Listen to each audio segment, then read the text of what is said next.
sekarang saya jemput Yang Berhormat Menteri Sains, Teknologi dan Inovasi untuk menjawab perbahasan ini.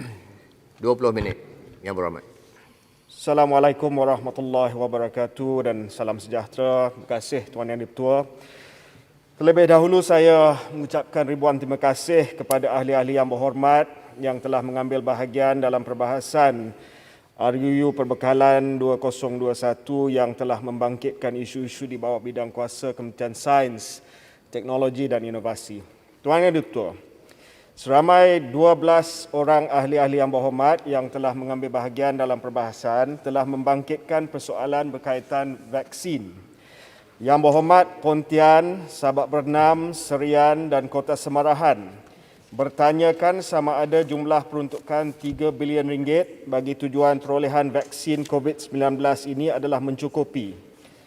Untuk makluman ahli-ahli yang berhormat, sasaran imunisasi kebangsaan bagi tujuan imuniti kelompok bagi penyakit COVID-19 adalah sehingga 70% jumlah populasi negara. Berdasarkan kepada sasaran ini, pihak MOSTI telah menjalankan simulasi anggaran peruntukan yang diperlukan dengan mengambil kira jangkaan harga purata vaksin-vaksin yang sedang dibangunkan serta peratusan perolehan wajar bagi setiap satu jenis vaksin daripada pelbagai syarikat farmasutikal. Menerusi simulasi ini, anggaran jumlah yang diperlukan bagi memenuhi sasaran 70% populasi negara yang menerima vaksin COVID-19 adalah sekadar 3 bilion ringgit Malaysia.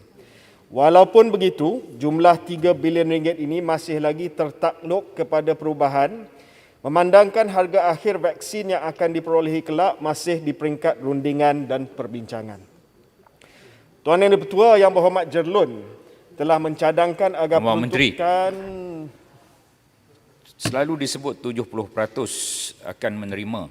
Apa yang jadi kepada yang 30% lagi penduduk di Malaysia ni? Adakah mereka tidak menerima atau mereka dipinggirkan atau mereka termasuk dalam T20? Dan selama mana 70% itu boleh diberikan vaksin? Sebulan, 2 bulan, 3 bulan? Apa agaknya tempoh yang dijangka? Terima kasih. Terima kasih Pontian. Sila Menteri. Jangkaan imuniti kelompok ini, apabila sudah sampai ke imuniti kelompok, maka jangkitan kepada mereka yang tidak divaksin, tidak menerima vaksin itu tidak akan berlaku. Itulah sains di belakang herd immunity. Apabila kita sudah sampai ke satu tahap di mana kita mengikut formula iaitu 1 minus 1 over R0. Itulah formula yang diguna pakai untuk kita mendapatkan peratusan herd immunity ataupun immunity kelompok.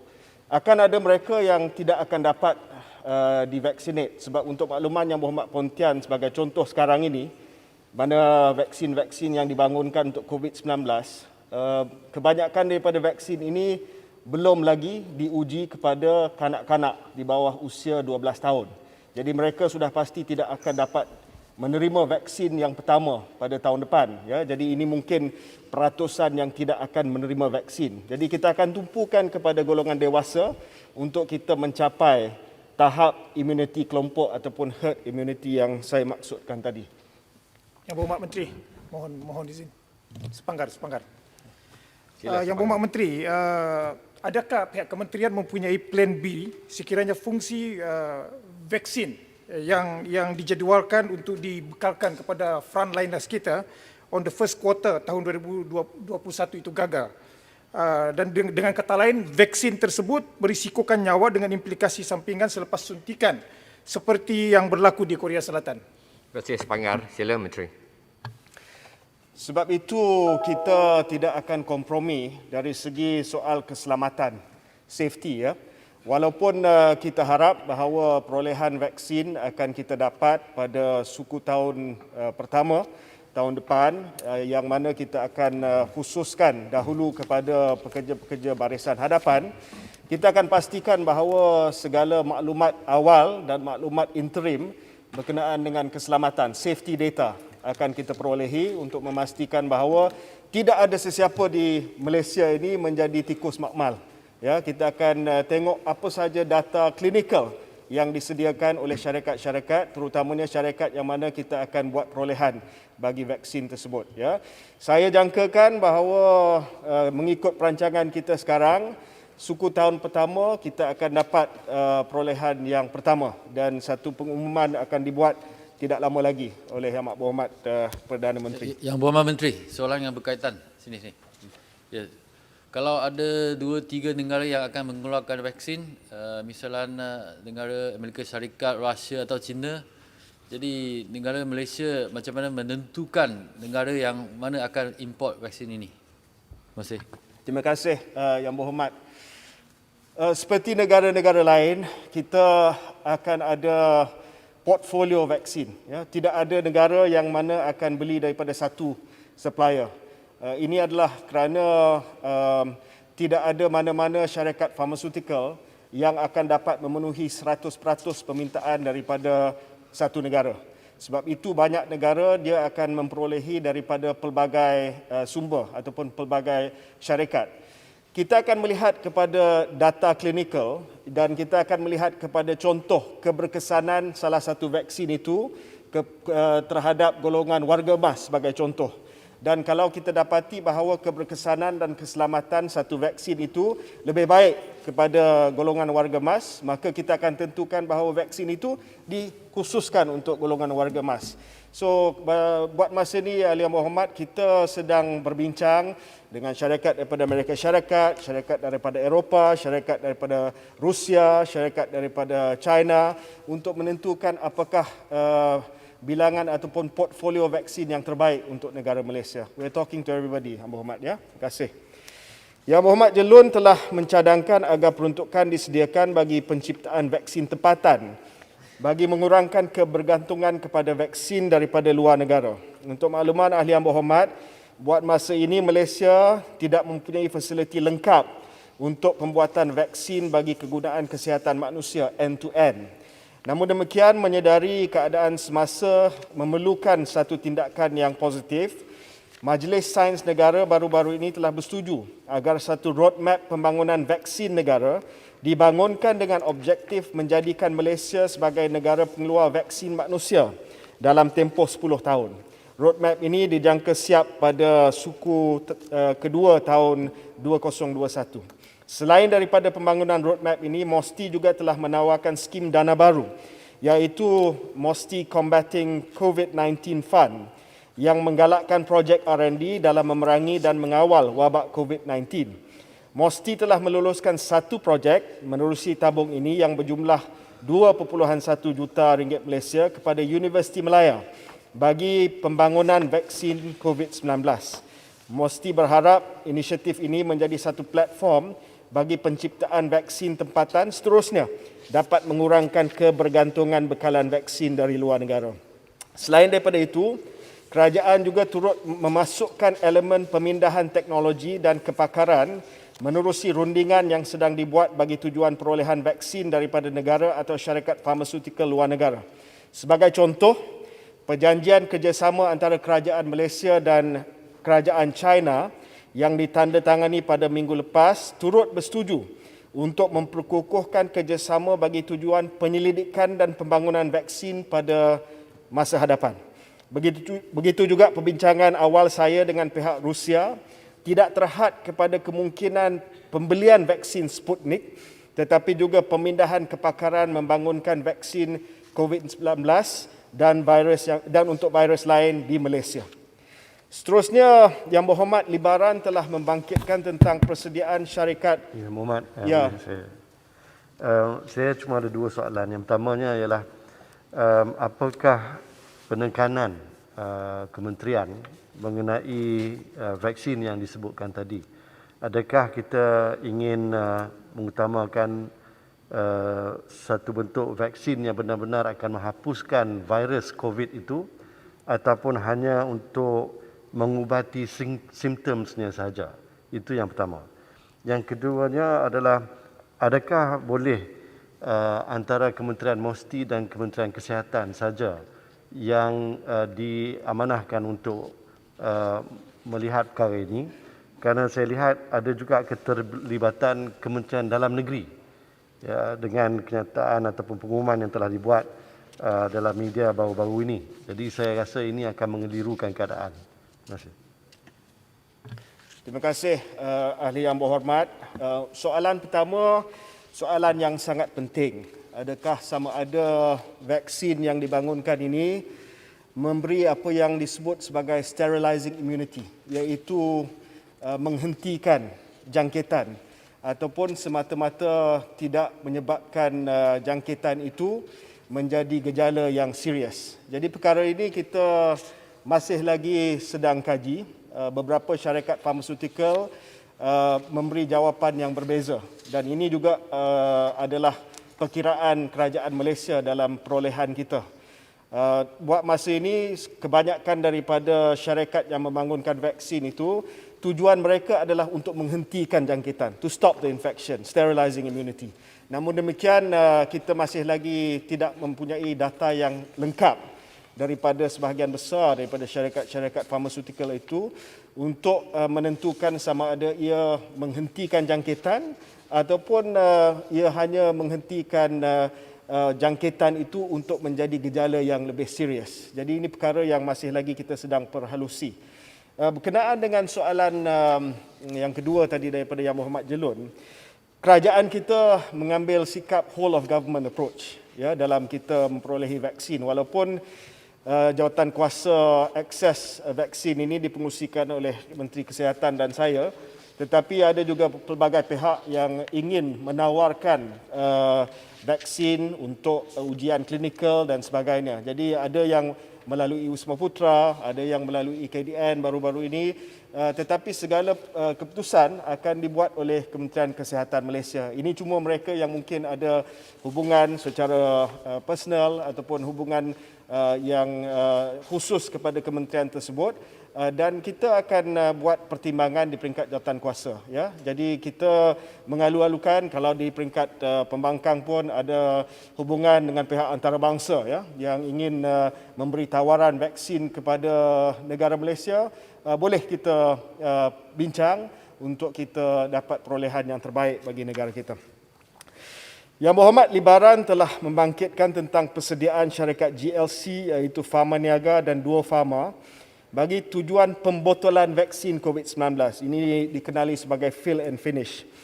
Seperti mana yang telah dimaklumkan dalam persidangan penggal yang lepas, kedua-dua syarikat ini mempunyai fasiliti yang berkemampuan untuk melaksanakan fill and finish.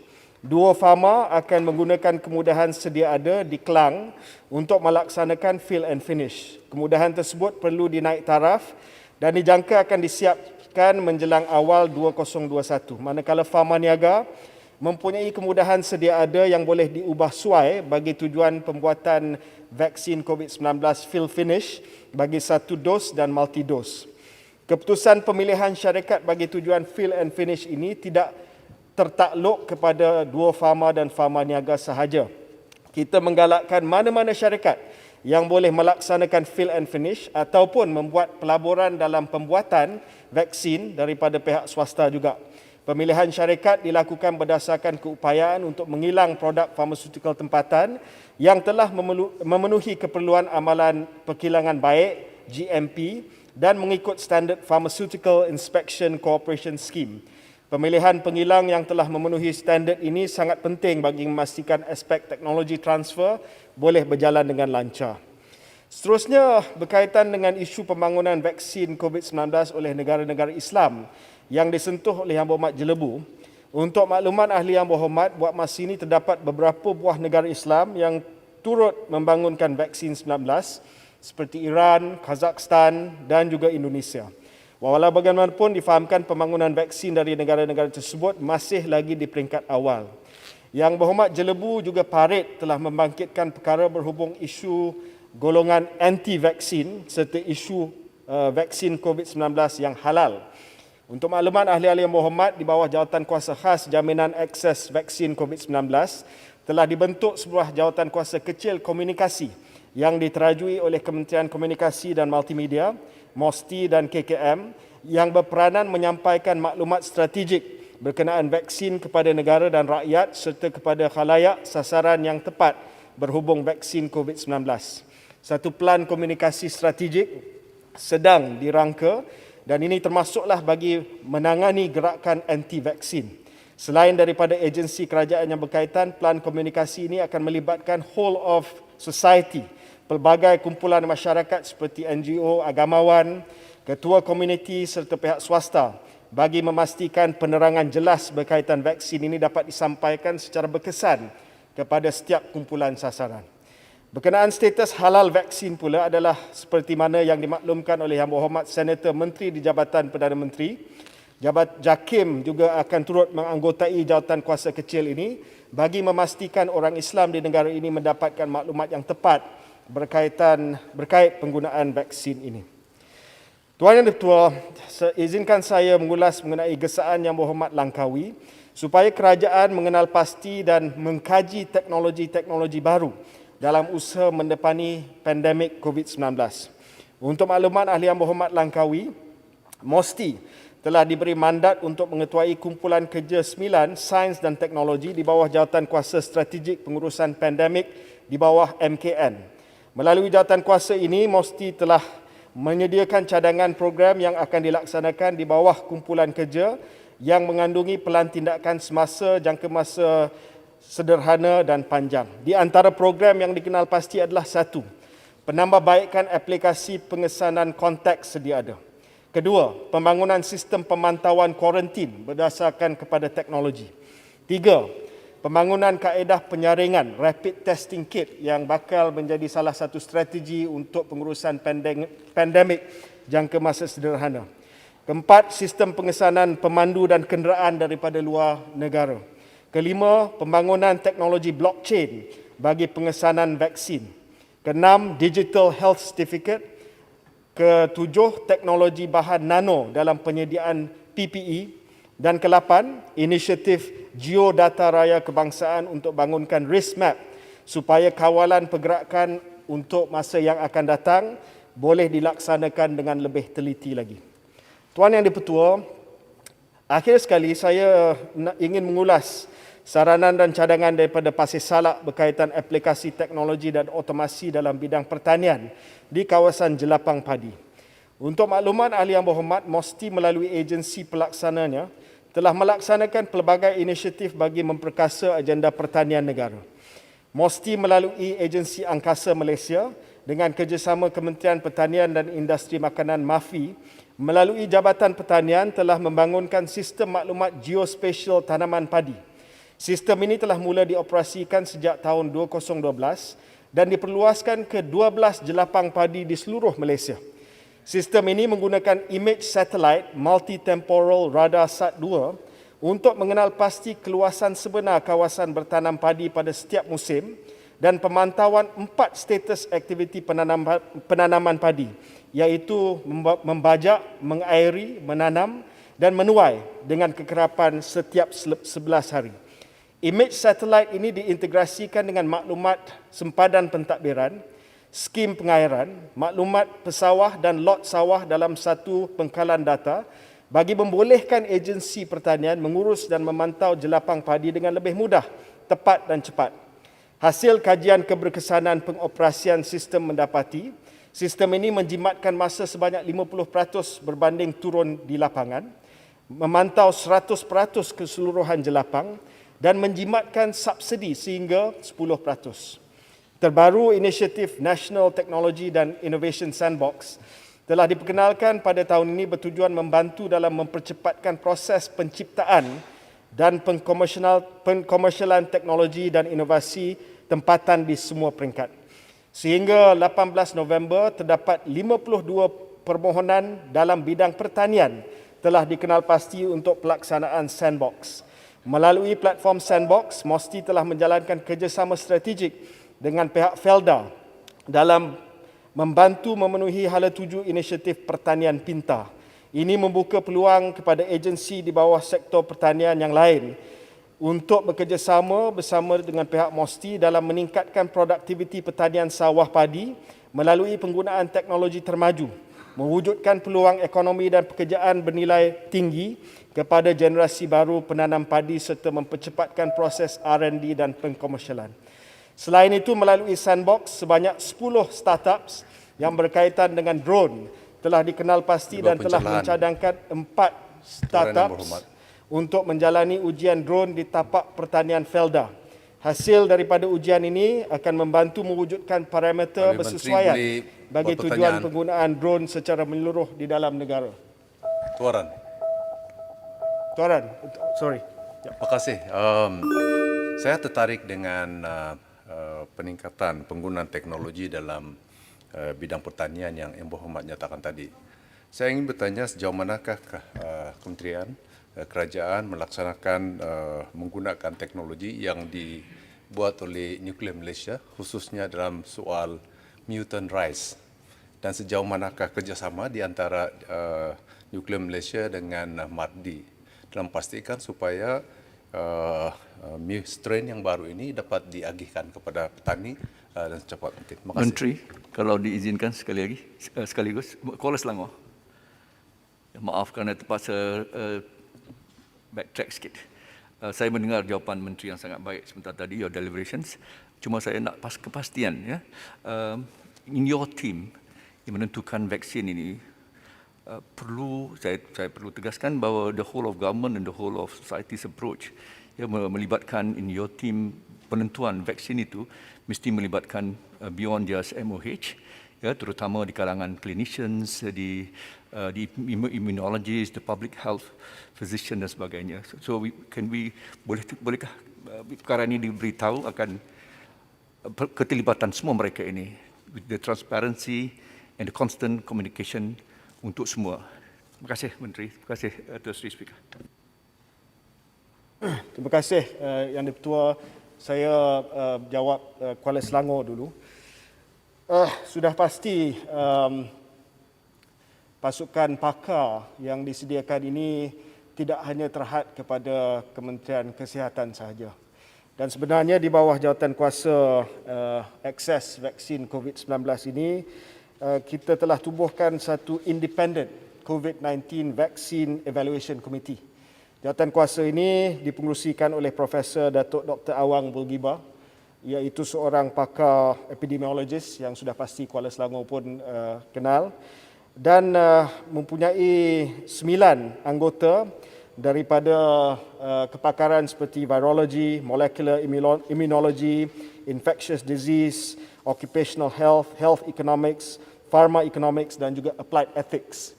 Jadi kita ambil pendekatan ini supaya penentuan bagi vaksin ini tidak hanya dibuat oleh mana-mana kementerian, tetapi mendapat satu rujukan kepakaran secara bebas. Dan perkara ini akan kita perluaskan kepada pakar-pakar yang lain supaya apabila kita menentukan strategi vaccination kebangsaan bagi COVID-19, kita akan mendapat pandangan daripada pelbagai pakar dan bukan hanya terhad kepada sama ada MOSTI ataupun Kementerian Kesihatan Malaysia. Terima kasih. Terima kasih, Menteri. Ya, soalan daripada Tuaran yang merupakan mantan Menteri. Yang Berhormat Menteri, ya. Saya minta maaf tapi disebabkan lagi ramai tak dapat habis dan harapan kerajaan dan juga Dewan Rakyat untuk membuat undi pada esok hari, saya terpaksa secepat mungkin habiskan dalam masa yang ditetapkan. Ya, baik. Yang lain saya menasihatkan untuk saya jawab Tuaran, lepas tu saya dalam masa habiskan. setengah minit. Silakan. Yes. Untuk makluman Tuaran, strain padi yang dibangunkan oleh agensi nuklear Malaysia sedang diuji oleh Jabatan Pertanian ya sekarang ini. Satu perkara yang saya rasa mempunyai satu peluang yang sangat-sangat besar disebabkan hasil ataupun yield yang cukup tinggi ya, dan saya akan maklumkan dari masa ke semasa perkembangan tersebut. Itu saja sebenarnya Tuan Yang Di-Pertua. Saya ucapkan terima kasih kepada semua, terima kasih kepada Yang Di-Pertua juga. Assalamualaikum warahmatullahi wabarakatuh. Terima kasih Yang Berhormat Menteri.